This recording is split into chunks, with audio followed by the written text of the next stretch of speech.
Strength of material বা mechanics of মেটেরিয়ালে shear force and bending moment খুব important topic. সেটা আমরা বিম অ্যানালিসিস করি না কেন বা যে কোনো টোটাল ফ্রেম অ্যানালিসিস করি না কেন, কেন খুব ইম্পর্টেন্ট?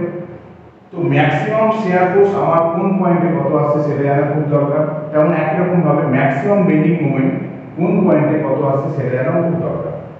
তো আজকে দেখো নতুন একটা টার্ম আমরা শিখবো যে point of contraflexure or point of inflection. তো hello everyone, myself Tanmoy Ghosh, you are watching my channel TG study. তো আজকের টপিক কি বুঝে গেছো? তো আমরা দেখো এতদিন যে অ্যানালিসিস করেছি, মানে সিম্পলি সাপোর্টেড বিমের অ্যানালিসিস করেছি, তারপরে করেছি ক্যান্টিলিভার বিমে। তো এখানে তোমরা ডায়াগ্রামগুলো দেখতে পাচ্ছ।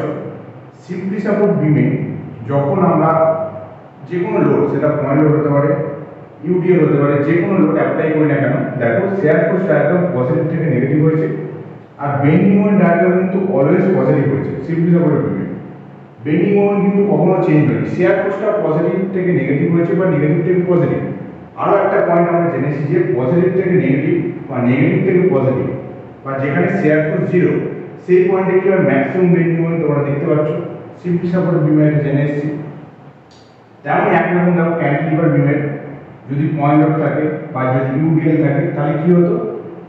Share force diagram always positive হতো। ঠিক আছে, দেখতে পাচ্ছ বেন্ডিং মোমেন্ট ডায়াগ্রাম কিন্তু অলওয়েজ নেগেটিভ।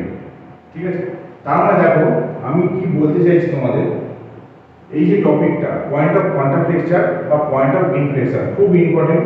তোমরা সেমিস্টার এক্সাম দাও না কেন বা যে কোনো গভর্নমেন্ট জবের জন্য তোমরা প্রিপারেশন করো না কেন, এই টপিকটা কিন্তু খুব ইম্পর্টেন্ট।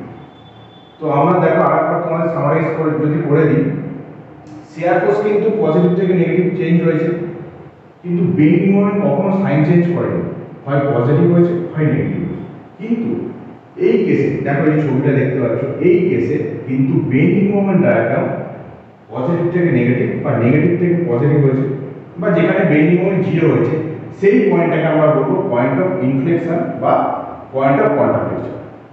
ঠিক আছে, আর একটু ডিটেলসে বলি, এই পয়েন্ট অফ কন্ট্রাফ্লেকচার বা পয়েন্ট অফ ইনফ্লেকশন এটা কখন আমরা দেখতে পাবো বা কোথায় অকার হবে, কোথায় থাকবে?